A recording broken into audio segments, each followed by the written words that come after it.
Assalamu alaikum. Hey y'all, how are you guys doing? I'm April Joy, also Barakata Muslima, and today is Wealth Wednesday, where we're going to talk a little about financial literacy. First, because this is my first session, I do want to kind of give you an explanation or background on what I'm doing on these live streams. So today, like I said, is Wealth Wednesday. I will be doing this live every Wednesday at 7 p.m. Please join and share for more information. We focus on building stronger families, stronger finances, and stronger futures. A huge part of my mission is helping people understand money in a way that feels approachable, realistic, and empowering. Wealth is not just about income. It's also about knowledge, habits, choices, and preparation. And so as a licensed insurance agent, as well as a licensed realtor with Better Homes and Gardens Metro Brokers, I just want to help people understand their finances, help them learn more about how to manage those, and also use them to leverage the ability to take care of things when something happens, to pay for your kids to go to college, for you to grow and eventually purchase homes or sell homes, invest. So I just kind of want to share a little bit more information and kind of a few more topics with you guys. Like I said, this is the first of this session for this week, so it won't be that long, but I do want to do, a little bit of, give you guys a little bit of information to think about, and for you guys to write down some questions so that the next time we talk, you guys can be informed and educated on any of those areas. So what financial literacy actually means, right?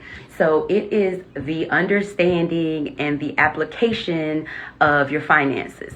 So first you have to understand, and a lot of people were not taught about finances. It may be because your parents did not know, or they didn't, fully understand what they were doing. They were trying to also learn.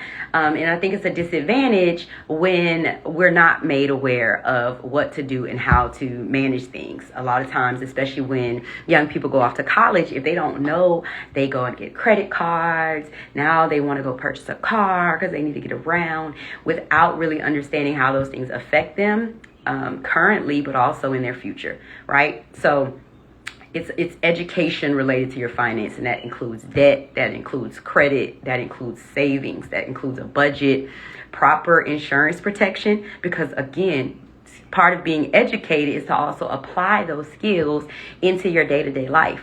You want to make sure that as you learn about budgeting, that you're actually keeping and maintaining a budget and how to best do that, right? While you're learning about credit and debt, you also learn how to take care of and pay off that credit and that debt that you have, so that you have more liquid money to move around. And there's plenty of options to help you do that. And I'll definitely along the way give you some insights. I have a lot of resources that I will want to share with you all. And honestly, today, while at Better Homes and Gardens, I actually learned some more information about assisting you all with clearing up your credit and hopefully eventually being able to be homeowners if you're not already. So why schools don't teach enough about money? I don't have a full understanding of why they don't, but I do think it's important. And I think I even talked about this on my Monday live that, I didn't have an economics class. So there were a lot of things that I had to learn on the fly, right? You're learning how to write checks, how to manage a checkbook and manage all the transactions, learning how to say, okay, how much do I need to spend on groceries, or how much do I spend right now, and can I spend less and put more money in my pocket? So it's very important that the people learn young. So I'm also going to be working on a workshop to educate the young people so that hopefully they'll be in a position to be financial literate before we were, those of us that are still working on it, including myself. So the budgeting basics. You really have to look at exactly what you're spending, which means it may take you some time to learn to keep the receipts of maybe the groceries that you purchased, to make sure that you have the right information on how much interest you have that needs to be paid off, how much your payment is actually affecting your balance or your principal. So those things are important. And so those are some of the basics, just knowing what your income and actual expenses are. How long will it take you to pay these things off? Thank you guys for joining. I really appreciate it.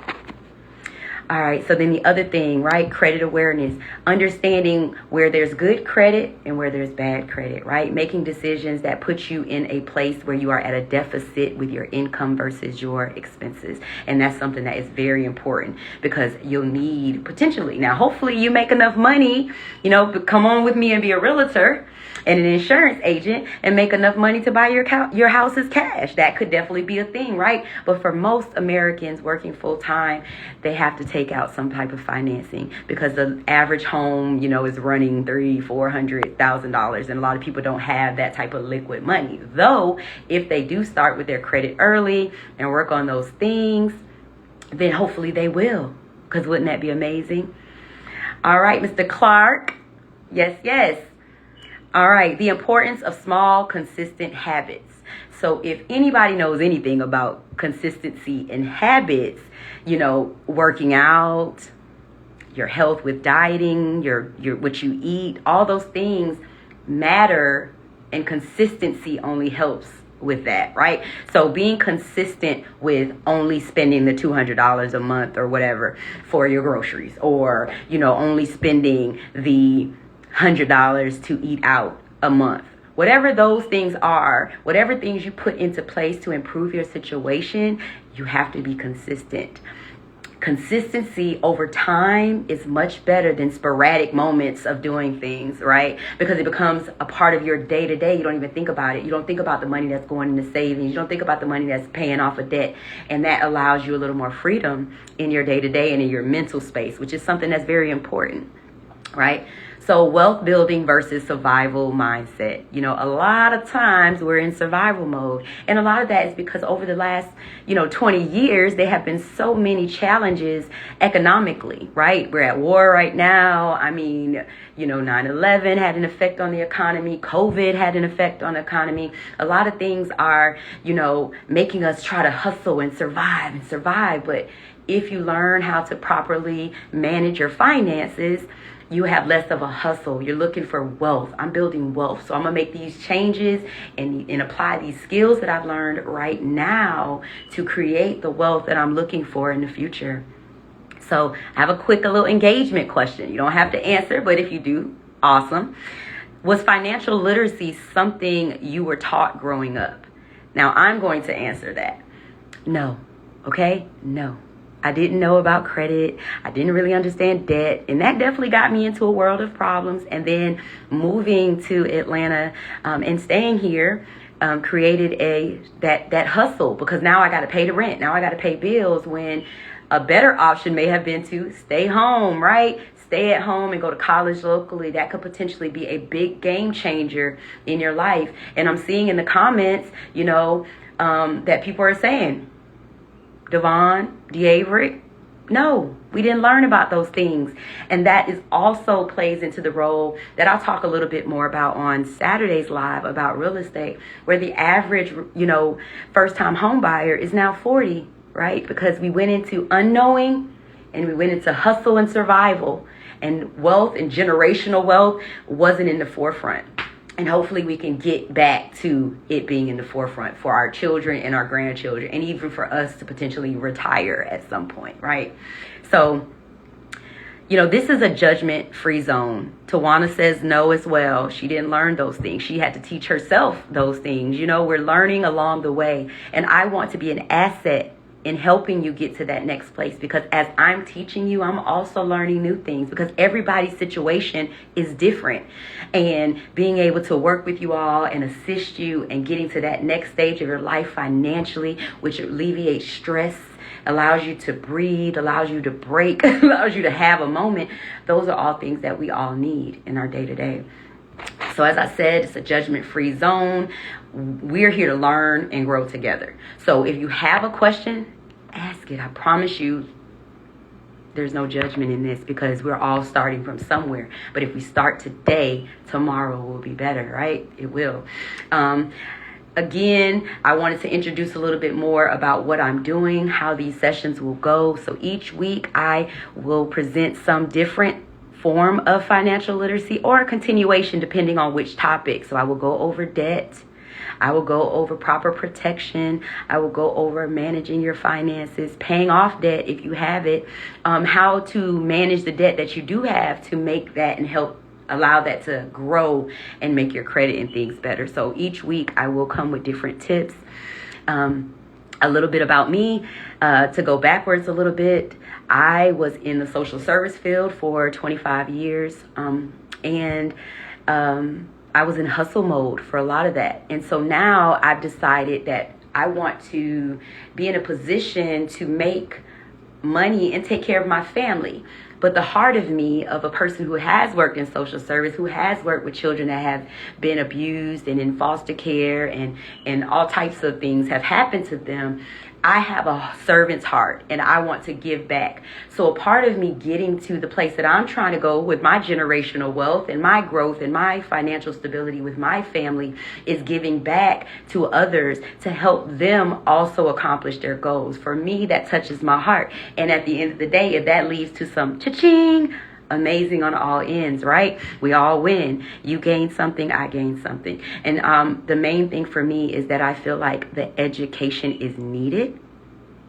It is required because we are being asked and basically told to buy the same things that we need with less money at higher cost, right?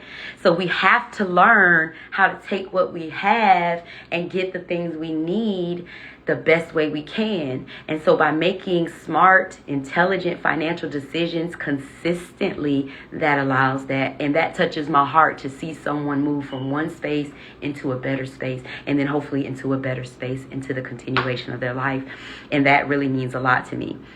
Right. So I just wanted to share, what my business is about. I wanted you guys to understand there are 3 parts, but they work together.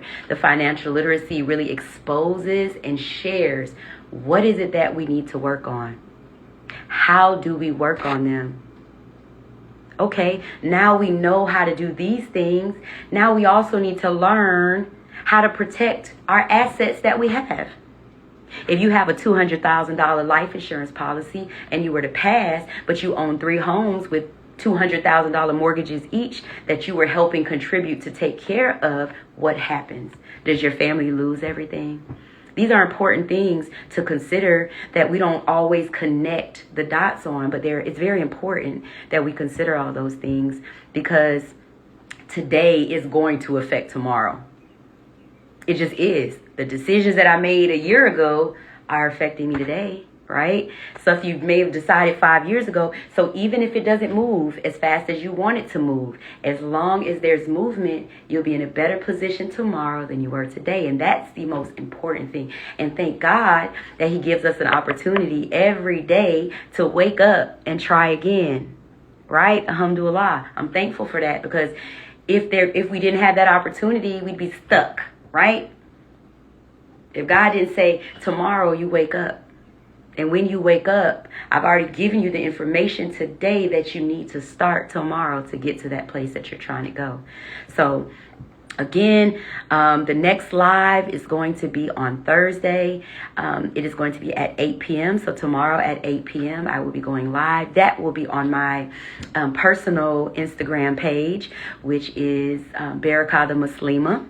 And I will be having raw, authentic conversations about life, parenting, marriage, education, you name it, you bring it and we can talk about it, right? And I'm going to give you my perspective. And not that I know it all, but I've experienced a lot of life being 44. Alhamdulillah, I'm thankful for that. But I also have some things that I would love to share with you all. So I look forward to you guys coming and talking to me on Thursday at 8 p.m. And I thank God that you will also be checking in with me live on Saturday at 9 a.m. Wake on up and get a little bit of dose of real estate and home ownership information, right? Every week I will be doing that. I actually have sent out a few invitations for special guests. So I will have some gems to drop for you all very, very soon with some people that are experienced experts in the field, experts at home mortgages, experts at real estate, experts at entrepreneurship, right? So I will have people also joining this as well so that they can give you the information that they know. This is a team effort, and I really want to work with each of you to get to that next level. Hey, Jatavia, congratulations. But yes, this is an effort for us to, as a community, as a people, as a group, as a nation, get better about our finances, put our money where it counts most, make consistent decisions in an effort to have generational wealth down the road, right? Because that's important. I thank each and every one of you for joining tonight. I really appreciate you guys giving me your time. As I stated before, these first couple sessions will probably be a little shorter than they normally would, because this is more of an introduction to what I'm doing and allowing you to get to know me a little bit better, so you see where I'm coming from and the heart that I have. I'm thankful for everybody that has been on this live. Jatavia, I have missed you as well. Thank you so much. I actually shared your pictures with Miss Sandra, and she said congratulations, and she was so thankful that I sent it, because she's not on social media, and Minister Calhoun would be so proud. She would be so proud. You are doing an amazing job. Sorry guys for the sidebar, but when you pour into people, as she said I did, that's a part of your heart, right? It's a part of your heart. And I am so proud of the things that I have seen Jatavia, as well as some of the other young ladies that I know, accomplish, married, kids, working on that master's degree. I mean, it's amazing. But again, I thank you guys for joining. I look forward to seeing you guys on my next live. If you have any questions or concerns, DM me.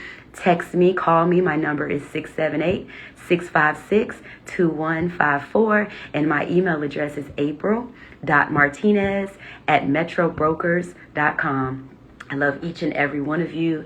And I thank you. I look forward to that information, Jatavia, as well. You guys have a good night. Assalamu alaikum.